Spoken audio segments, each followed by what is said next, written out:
Virgo, welcome to your blueprint energy reading. We're going to be going through your chakras and your aura for the week going from the 30th of January through to the 5th of February. Going to get there in a minute. Let's just get straight in there and let's see what's going on here. So we got the root chakra, which is around here. Here we have the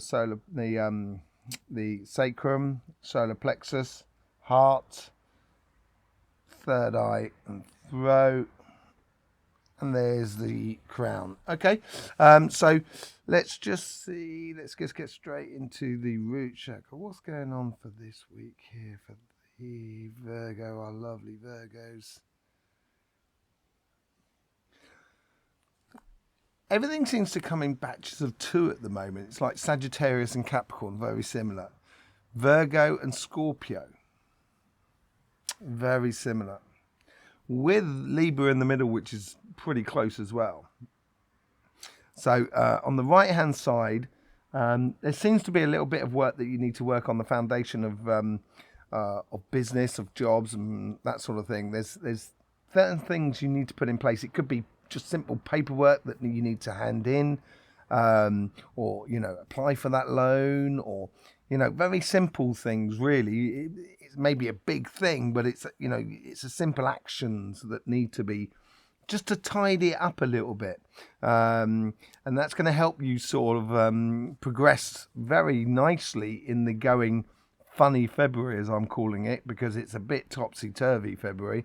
It's going to help you sort of set a goal for you, and if you can keep your eye on that goal and not get distracted and dispersed too much around you,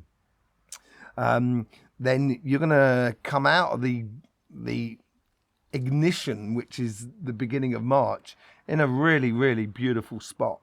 On your right hand side, now this is to do with relationships and stuff like that, your emotions, the foundations within your relationships.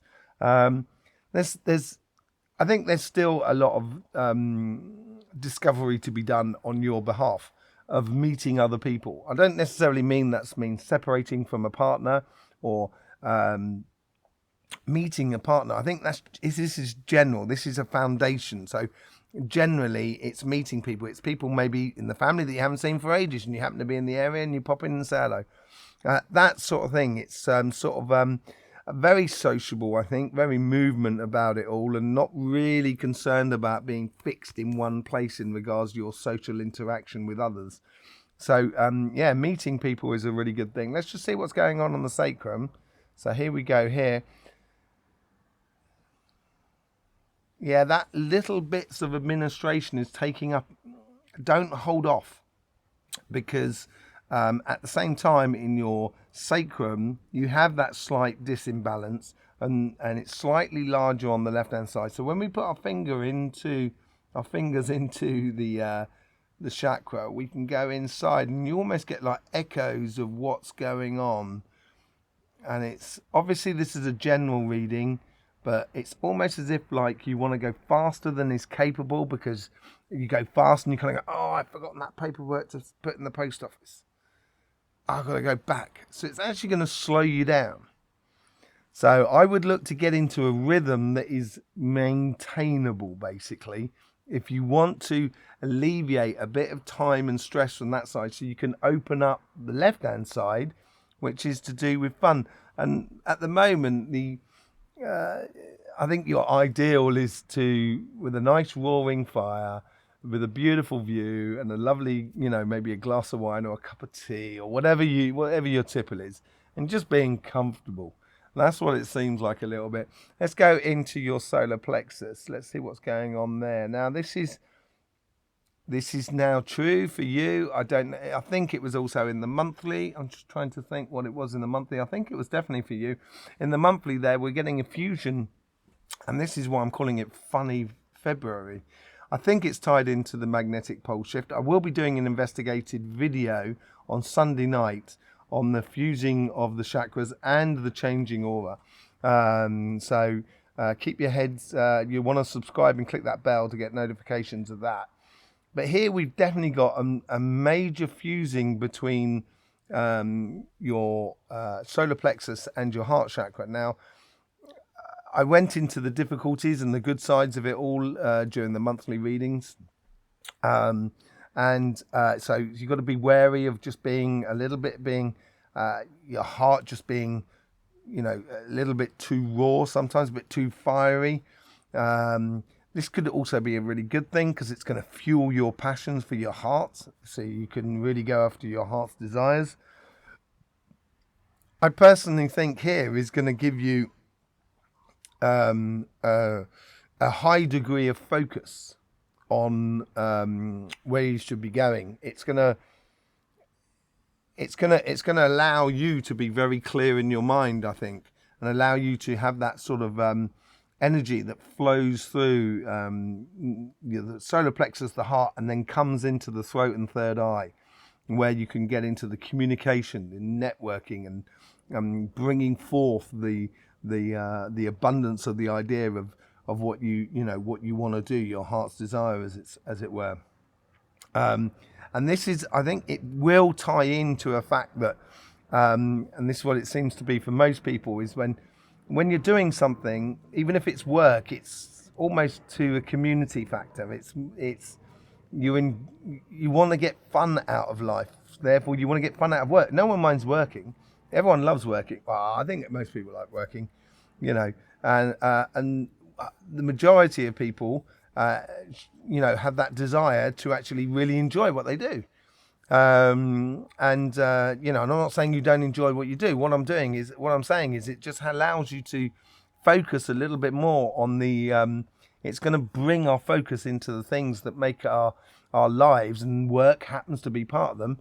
This is great. I'm enjoying this. There's parts of it that are a pain in the backside, but the rest of it I'm really enjoying, and concentrating on that and growing that, and then helping companies to evolve in that direction, because that is what this year is all about. As Pluto goes into Aquarius, truths are bound, and we are going to be going into a truth period. And sometimes you're going to speak straight from the gut, when that gut feeling. So intuition is also important in life at the moment, especially with those two fusing there together. Let's just see. I just want to get the form of the solar plexus. It's well formed. It's beautifully shaped. It's not in distress or unbalance in that respect. It's got to be said that, as I said, it's fusing with the heart. So I haven't got the other side, but these two, let's just see what the go-between is. It's mainly a go-between. Your heart's desires are feeding your passions. That's what it seems to be. Let's just see what's going on the heart chakra now. Here we have the social aspect on the outside. And there's one petal that seems to be much bigger than the others, and that's a frontal petal. This could be the influence of the solar plexus, but at the same time, what it's going to force into you is almost like a one-to-one relationships, or one-to-one pleasures, as it were.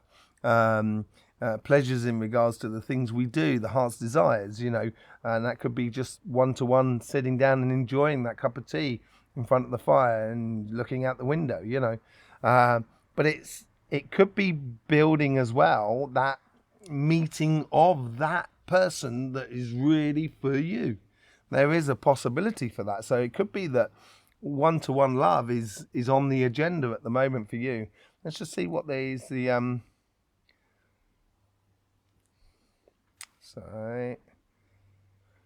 The outer section of the heart is full. There's no stress on it at all, but it's well full. It's not lacking. It's in a really good place. And the center of the heart, it's coming out in waves. But you're concentrated more on the here and now, basically. And I would get into that. I would get into sort of networking and stuff like that. I think that'd be pretty good. Let's just see what's going on your third eye and your throat chakra. This seems to be very, very level-headed at the moment. You seem to be in a good space where you're getting things done. You're very clear about what you want. This is going to help that idea of of not forgetting the paperwork to go down the post office and stuff like that. Making sure it's clear in your minds of what you need to do and what you want to do. And that's a simple meditation in the morning. I go through it in the books. It's called the tea meditation. That will really help you out. But at the same time, it seems to be very balanced, which is really nice. Let's just have a quick look what's going on the crown chakra. I think it's next week is going to be a bit of a telltale sign for you, Virgo. This week here, I would enjoy the here and now. Your crown chakra seems to be in a very harmonious spot. There's no pressure on it. There's no closed off either. It's very curious. So I would satisfy that curiosity with that social aspect of life.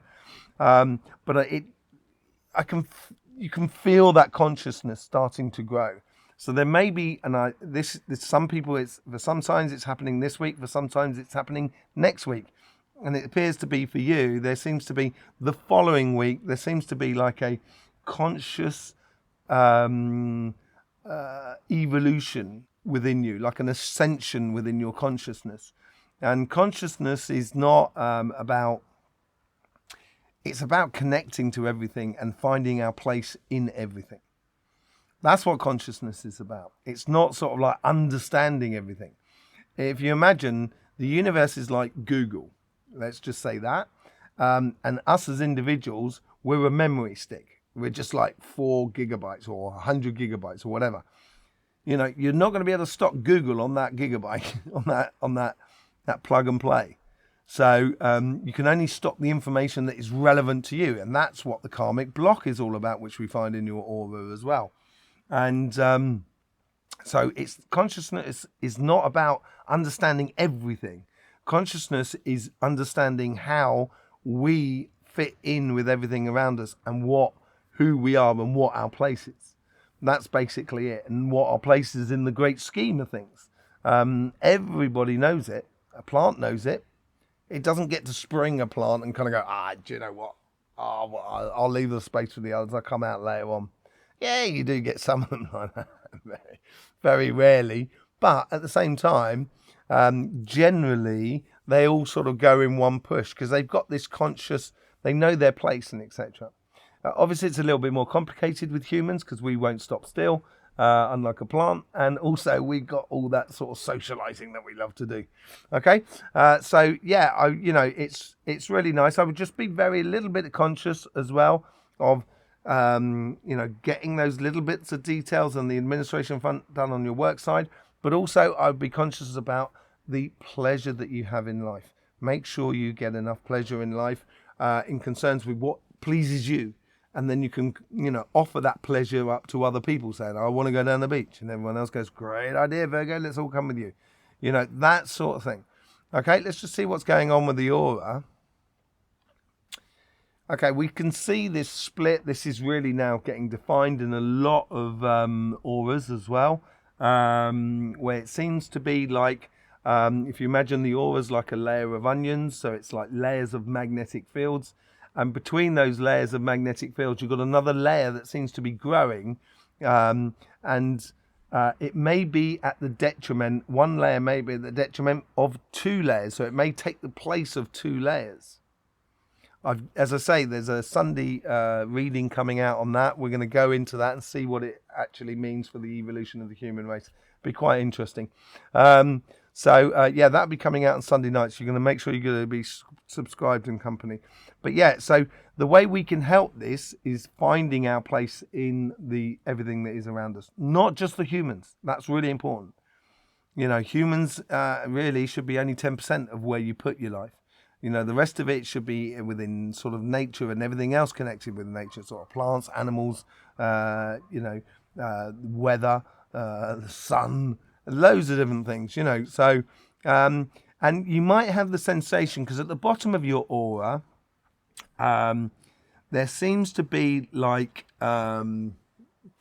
it's like there's like a layer that's sagging a little bit, so you may feel like you may give you the sensation of feeling stuck. It'd be interesting to see what the reading is going to be like in the tarots. Now that's coming up in the second video that's usually comes out about 15 minutes after this one, but you'll find it in there as well. So it'd be interesting to see whether you get the 8 of Swords and stuff like that. And if you have got that sensation of being stuck, I think it's because you should be enjoying the moment, like sitting in front of the fire. You're not stuck, but you're not really going anywhere. You're just really enjoying the moment. And I think that's really important for you this week. If we look at the rest of the aura and just see what's going on, see if make sure there's no sort of complications, I'd be just a little bit wary of being too influenced by the outside world. And it's really quite small, to be honest. You know, it could even be just being annoyed by what someone says on the television that you happen to be passing through, you know. And so that can influence you as well, like that, you know. So yeah, just be wary of that. Okay, Virgo, there you go. That's been your energy blueprint reading from the Astroflower. You will be having your tarot reading for the week coming up after that. And it'd be interesting to see how that sort of plans out. In the meantime, don't forget, life should be fun, so please do enjoy.